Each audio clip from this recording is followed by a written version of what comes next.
Hello दोस्तों, नमस्कार। आप कैसे हैं? आप सब, आई होप कि आप सब अच्छे होंगे, मस्त होंगे और अपने अपने घरों में मन लगाकर पढ़ाई कर रहे होंगे। तो यूट्यूब पर पहली बार है जो भारतीय काव्य शास्त्र का प्रैक्टिस सेट आप लोगों को मिल रहा है। तो एक एक वीडियो को, एक एक प्रश्न को इम्पोर्टेंट है, देखिएगा, ध्यान से देखिएगा, क्योंकि यूट्यूब पर कोई भी प्रैक्टिस सेट नहीं दे रहा आप लोगों को। हिंदी में हिंदी में या कोई भी सब्जेक्ट में कोई भी प्रैक्टिस सेट आप लोगों को मिल ही नहीं रही है। हम भी ढूंढ रहे थे, सभी कोई ढूंढ रहा है। तो आप लोग एक एक एक प्रश्न को हमने लिया हुआ है, इम्पोर्टेंट है, तो एक एक चीज को बाकायदे क्या करना, क्लियर करते हुए चलना, समझ समझ के पढ़ना। अगर टाइम पाना, स्क्रीनशॉट ले लेकर आप लोग प्रैक्टिस करते रहना। बाद में इसको लिख लेना अच्छे से नोट्स बनाकर, क्योंकि एक नज़र में बार बार लिख लोगे, ज़्यादा टाइम बचेगा नहीं आपके पास, ना ही है आपके पास, ना ही किसी के पास है। तो एक एक प्रश्न को देखना और अच्छे से पढ़ना कि कौन सा कैसा प्रश्न है, इम्पोर्टेंट है। सभी प्रश्न कहीं ना कहीं पूछे गए प्रश्न हैं, ज़्यादातर टीजीटी के प्रश्न हैं और पीजीटी के प्रश्न हैं। तो जितना काव्य शास्त्र है, हो सकता है कई वीडियो में आप लोगों को मिलने देखने को। तो काव्य शास्त्र का कोई भी प्रैक्टिस सेट बिल्कुल दे ही नहीं रहा, क्योंकि हमारे सब पास क्या है कि कम समय है, बहुत ही कम समय है। क्योंकि आज क्या हो गया, आज कितनी तारीख है? आज हो गई 6 तारीख। 6 यानी कि 7 तारीख हो गई आज। 7 तारीख हो गई है, तो ये 6 को वीडियो बना रहे हैं, 7 को आप लोगों को सुबह मिल जाएगी। तो आप लोग इसको बिल्कुल पढ़ लीजिएगा। और 7 तारीख से कितने दिन बचा है? टोटल 10 दिन बचा हुआ है। 10 दिन आप लोगों का पेपर बचा हुआ है। तो 10 दिन में कितना ज़्यादा प्रैक्टिस सेट करना है, आप लोगों को पता ही होगा। आप लोगों के पास टाइम नहीं है कि हम लोग पूरी थ्योरी पढ़ें। थ्योरी पढ़ेंगे तो एक ही दो चैप्टर में पूरी पेपर ही खत्म हो जाएगा, समझ लीजिए। क्योंकि थ्योरी का या साहित्य का दायरा बहुत बड़ा है, काव्य शास्त्र का भी दायरा बहुत बड़ा है। एक एक चीज समझाने में टाइम बहुत वेस्ट हो जाएगा और आप लोगों का कुछ भी तैयार नहीं हो पाएगा। तो चलिए आज की वीडियो को स्टार्ट करते हैं। देखते हैं आज के सेशन का पहला प्रश्न, देखते हैं। अलंकार सिद्धांत के प्रवर्तक थे। अलंकार सिद्धांत के प्रवर्तक कौन है? तो पहला प्रश्न कह रहा है दंडी, भामह, उद्भट या राजशेखर। तो कौन है? उद्भट हैं या राजशेखर हैं या भामा है? तो कौन होंगे? भामा हैं। ए टू जेड केवल प्रैक्टिस देंगे, आप लोग इसको ध्यान दीजिएगा, क्योंकि इतना टाइम नहीं है आपके पास कि आप लोग इसको पूरा डिटेल में समझ सको। तो चलिए आगे बढ़ते हैं। काव्य के विशिष्ट तत्व के रूप में ध्वनि शब्द का सर्वप्रथम प्रयोग किया है। किसने किया है? भामह ने, दंडी ने, आनंदवर्धन, कुंतक ने। तो किसने किया है? आनंदवर्धन ने किया है। आगे का प्रश्न देखते हैं। ध्वन्यालोक किस तत्व से संबंधित ग्रंथ है? ध्वन्यालोक किस तत्व से संबंधित ग्रंथ है? अलंकार रस नाट्य ध्वनि। तो किससे संबंधित है? ध्वनि से है। यूपी टीजीटी 2004 का प्रश्न है ये। आगे बढ़ जाते हैं फटाफट से।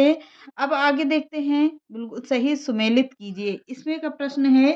तो निम्नलिखित में से कौन सा युग्म सही नहीं है? भट्टलोलट उत्पत्तिवाद के जनक माने गए हैं। शंकुक अनुमितिवाद के जनक माने गए हैं। आचार्य मम्मट मुह कौन है? भुक्तिवाद के जनक। अभिनव गुप्त ये कैसे हैं? अभिव्यक्तिवाद के जनक माने गए हैं। तो कौन सा इसमें युग्म गलत पूछ रहा है? तो आचार्य मम्मट है, भुक्ति देव, भुक्तिवाद, यानी कि ये ऑप्शन गलत है। भट्टलोलट उत्पत्तिवाद के जनक बिल्कुल सही ऑप्शन है। शंकुक अनुमतिवाद के जनक, अनुमितिवाद के जनक, ये भी सही है। अभिनव गुप्त अभिव्यक्तिवाद के जनक, ये भी सही है। पर आचार्य मम्मट भुक्तिवाद के जनक नहीं माने जाते हैं। तो आचार्य मम्मट किसके जनक माने जाते हैं? आगे देखते हैं इसको।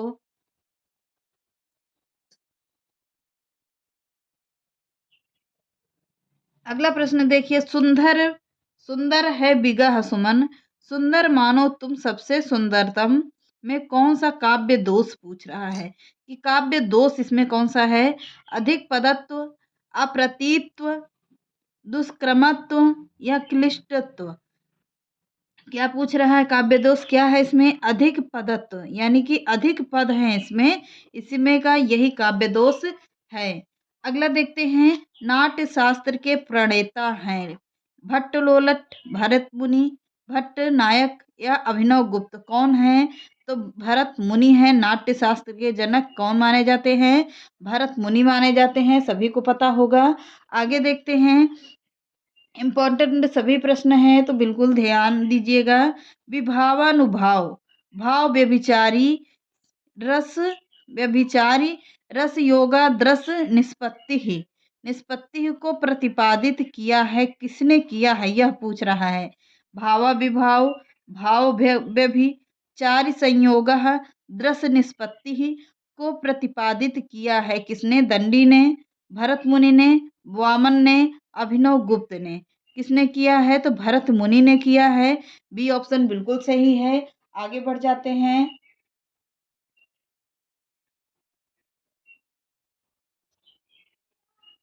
अगला प्रश्न है कुवलयानंद। कुवलयानंद के रचयिता हैं कौन है? भामा है, दंडी है, पंडित राज जगन्नाथ हैं, अप्पय दीक्षित हैं। तो कौन है? कुवलयानंद के रचयिता दंडी माने जाते हैं। आगे देखते हैं, इनके बारे में थोड़ा सा डिटेल देख लेते हैं कि इम्पोर्टेंट है इसमें लाइंस। तो कुवलयानंद तथा चित्रमीमांसा नामक ग्रंथ के रचयिता अप्पय दीक्षित हैं। आचार्य भामह द्वारा रचित ग्रंथ काव्यालंकार। अब यहीं पर आता है काव्यालंकार तथा आचार्य दंडी का ग्रंथ काव्यादर्श किसका है? तो पंडित राज जगन्नाथ ने रस गंगाधर की रचना की है। तो इतना डिटेल में समझ गए होंगे। आगे बढ़ जाते हैं। आचार्य मम्मट ने काव्य गुण माने हैं, कितने माने हैं? 10, 3, 15 या 8। तो काव्य गुण आचार्य मम्मट के अनुसार काव्य गुण कितने हैं? 3 माने जाते हैं। आगे देख लेते हैं इनके बारे में थोड़ा सा डिटेल, क्योंकि यहाँ भी इम्पोर्टेंट है। आचार्य मम्मट, आचार्य भामह, आचार्य आनंदवर्धन, हेमचंद्र, पंडित राज जगन्नाथ आदि आचार्यों ने 3 गुण माने हैं। भरत मुनि तथा दंडी ने काव्य गुणों की संख्या कितनी बताई है? तो 10 बताई है। तथा आचार्य वामन ने कितने बताए हैं? 20 गुण बताए हैं। आचार्य वामन के अनुसार कितने गुण? 20 गुण। और दंडी और भरत मुनि के अनुसार कितने गुण? तो 10 गुण। और आचार्य मम्मट, आचार्य भामह, आचार्य आनंदवर्धन तथा पंडित जगन्नाथ या पंडित राज जगन्नाथ, हेमचंद्र या पंडित राज जगन्नाथ कितने बताए हैं? तो 3 बताए हैं। तीनों क्लियर हो गए। आगे बढ़ते हैं। ना कांतमपि निभूर्सः विभाति वनिता मुखम, यह अभिमत है किसका है? आचार्य रुद्रट का है या पीयूष वर्षी जयदेव का है, आचार्य भामह का है या आचार्य मम्मट का है? तो किसका है पूछ रहा है, किसका है यह? तो आचार्य भामह का है। सी ऑप्शन बिल्कुल सही है। आगे बढ़ते हैं। शब्द की वह शक्ति जिसमें वाग्यार्थ वाचार्थ प्रकट होता है क्या कहलाती है? लक्षणा, व्यंजना, शब्द शक्ति, अभिधा। तो किस पर है? अभिधा पर है। आगे बढ़ते हैं। अब इसका थोड़ा सा समझ लेते हैं। इसमें ज़्यादा थोड़ा सा पॉइंट है कुछ जहाँ से प्रश्न बनने की संभावना हो सकती है। जिस शब्द के वाच्यार्थ प्रकट होता है वह अभिधा कहलाती है। शब्द को सुनने अथवा पढ़ने का के पश्चात पाठक अथवा श्रोता को शब्द का जो लोक प्रसिद्ध अर्थ तत्क्षण ज्ञात होता है, वह अर्थ शब्द की जिस सीमा द्वारा मालूम होता है उसे अभिधा शक्ति कहते हैं। तो चलिए आगे बढ़ते हैं। समझ गए होंगे आप लोग।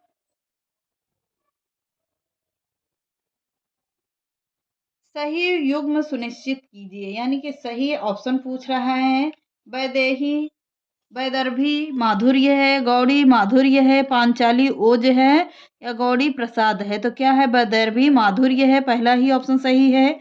आगे देखें, आगे का प्रश्न, निरख सखी है खंजन आए, फेरे उन मेरे रंजन ने, नयन इधर मन भाए। तो ये किसके बारे में कहा गया है? यह खंजन नयन किसके बारे में कहा गया है?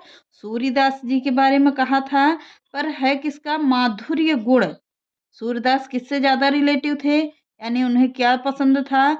सूर्यदास को सबसे ज़्यादा कृष्ण भगवान की भक्ति पसंद थी। वो कृष्ण भगवान के अनन्य भक्त थे। और जबकि बिहारी दास किसके भक्त थे? वो भगवान राम के तुलसीदास भगवान राम के अनन्य भक्त थे। तो चलिए आगे देखते हैं।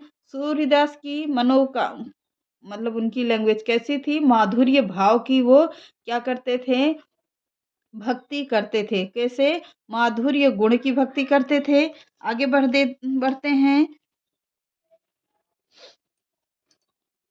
काव्य का वह गुण जो चित्त में तेज और स्फूर्ति का संचार करता है, कौन सा गुण कहलाता है? कौन सा? ओज गुण, माधुर्य गुण, प्रसाद गुण या इनमें से कोई नहीं। तो कौन होगा? ओज गुण होगा। आगे देखते हैं। ओज गुण में थोड़ा सा इनमें डिटेल देख लेते हैं कि कौन सा इसमें है, यहाँ से प्रश्न बन सकता है। काव्य का वह गुण जो चित्त में तेज एवं स्फूर्ति का संचार करता है वह ओज गुण कहलाता है। ओज गुण में टा, ठा, डा, पा, फा आदि कठोर वर्ण का प्रयोग किया जाता है तो उसे क्या कहते हैं? ओज गुण कहते हैं। इतना समझ में आ गया होगा। आगे बढ़ते हैं। तरु रिपु रिपुधर देख के बिरहिन ती अकुलाए में कौन सा काव्य दोष है? कौन सा काव्य दोष पाया गया है इसमें? तो च्युत संस्कृति, न्यून पदत्व, अधिक पदत्व या क्लिष्टत्व। तो क्या पाया गया है? क्लिष्टत्व पाया जाता है। तरु रिपुधर देख के बिरहीन ती अकुलाए, यानी कि बिरहीन से आ गया तो यहीं पर होता है कि यहाँ पर क्लिष्ट यानी कलेश पैदा करने वाला तत्व लगा हुआ है, काव्य दोष लगा हुआ है। आगे देखते हैं। दंडी के काव्य शास्त्रीय ग्रंथ का नाम है? क्या है? प्रतिदर्श है, काव्यदर्श है, काव्यादर्श या भाषा दर्श है? तो क्या है? काव्यादर्श है। सी ऑप्शन बिल्कुल सही ऑप्शन है। आगे बढ़ते हैं।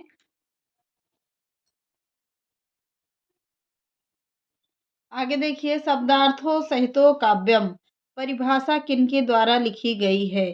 शब्दार्थों सहितो काव्यम परिभाषा किसकी किनके द्वारा लिखी गई है? आचार्य दंडी, आचार्य रुद्रट या आचार्य भामा या आचार्य विश्वनाथ। तो किसके द्वारा लिखी गई है? तो यह आचार्य भामा के द्वारा लिखा गया है। आगे देखते हैं। आगे देखिए। दृश्य काव्य की विधा है। दृश्य काव्य की विधा कौन सी पूछ रहा है? तो दृश्य काव्य की विधा होती है नाटक। यानी कि देखने वाली वस्तु क्या होती है? नाटक कहलाती है। कि हम उसको देखते हैं, उसको अनुभूत करते हैं तो वह नाटक कहेंगे, कहलाएगा। निबंध होता है जो लिखा जाता है, उपन्यास होता है जो पढ़ा जाता है और गीत काव्य होता है जो गाया जाता है। तो उसे क्या होगा? देखने की दृष्टि से क्या माना जाएगा? नाटक देखा जाता है। अगला देखते हैं। रस सूत्र की अनुमितिवादी व्याख्या करने वाला आचार्य है। रस सूत्र की अनुमितिवादी व्याख्या करने वाले आचार्य हैं कौन सा? भट्टनायक, अभिनवगुप्त, लोलट या शंकुक। तो कौन होंगे? शंकुक है। तो डी ऑप्शन बिल्कुल सही ऑप्शन है। आगे बढ़ते हैं। अनुभावों के कितने भेद होते हैं? तो अनुभावों के भेद पूछ रहा है तो अनुभावों के कितने भेद होते हैं? 2 भेद होते हैं। बिल्कुल ऑप्शन पे चलिए। फिर अब इनके बारे में थोड़ा सा डिटेल देख लेते हैं। अनुभाव का शाब्दिक अर्थ होता है भावों का अनुगमन, अर्थात वे चेष्टाएं जिनके द्वारा मनोभावों अस्थायी भावों का अनुगमन किया जाता है अनुभाव कहलाती है। यह मुख्यतः 2 प्रकार की होती है। कौन सी? कायिक होती है और दूसरा होती है सात्विक। कायिक और सात्विक होती है। तो कायिक अनुभाव आश्रय की इच्छित चेष्टाएं हैं किसकी? जबकि सात्विक अनुभाव में आश्रय का कोई नियंत्रण नहीं रहता है। सात्विक अनुभाव के 8 भेद होते हैं। कौन कौन सा? स्तंभ, स्वरभम, स्वरभंग, कंप एवं अश्रु होता है, स्वेद होता है। स्वेद का अर्थ क्या होता है? पसीना आना होता है। रोमांच का मतलब होता है जो रोमांचित चीजें देखते हैं उसका अर्थ होता है। विवरणता होता है एवं प्रलय यानी कि बेहोशी होता है। आगे बढ़ते हैं। भरत मुनि ने रससूत्र का विवेचन अपने किस ग्रंथ में किया था? तो किसमें किया है? नाट्य शास्त्र में किया था। किसमें किया था? नाट्य शास्त्र में किया गया है। आगे देख लेते हैं। आगे का प्रश्न वेरी इंपॉर्टेंट है। आगे देखते हैं। निम्नलिखित में से कौन किसके लिए प्रसिद्ध नहीं है? उपमा के लिए कालिदास, करुण के लिए भवभूति, अलंकार के लिए भामा, वक्रोक्त लिए क्षेमेंद्र। तो कौन सा नहीं है पूछ रहा है, तो ध्यान दीजिएगा, नहीं है वो ऑप्शन ज़्यादातर पूछे जाते हैं। कौन सा है, वक्रोक्त के लिए क्षेमेंद्र, यानी कि डी ऑप्शन बिल्कुल सही ऑप्शन है। आगे बढ़ते हैं, आगे फटाफट से बढ़ जाइए, थोड़ा सा और बचा हुआ इसको आज थोड़ा सा खत्म कर देते हैं। भरत मुनि के रस भरत मुनि के रस सूत्र के व्याख्याता भट्ट नायक के सिद्धांत का नाम है। क्या नाम पूछ रहा है, अनुमितिवाद है, उत्पत्तिवाद है, मुक्त भुक्तिवाद है, अभिव्यक्तिवाद है। तो क्या पूछ रहा है, भुक्तिवाद है। सी ऑप्शन बिल्कुल सही है। आगे देख लेते हैं, आगे देखिएगा, वक्रोक्त सिद्धांत के प्रवर्तक आचार्य हैं। तो वक्रोक्त सिद्धांत के प्रवर्तक आचार्य क्या होंगे, कुंतक है, विश्वनाथ है, भामा है, आनंद वर्धन है। तो कौन है, कुंतक है। आगे बढ़ते हैं, आगे एकदम सुमेलित करने वाला प्रश्न है, तो ध्यान दीजिएगा कौन सा सुमेलित है कौन सा नहीं है, तो पूरा दिख रहा होगा। निम्नलिखित संप्रदायों को उनके आचार्यों के साथ सुमेलित कीजिए। औचित्य भरत मुनि, वक्रोक्ति आनंदवर्धन, ध्वनि क्या है, भामा के अनुसार है ध्वनि, और क्या है, सॉरी वक्रोक्ति, ध्वनि है किसके अनुसार, कह रहा है भामा के अनुसार है।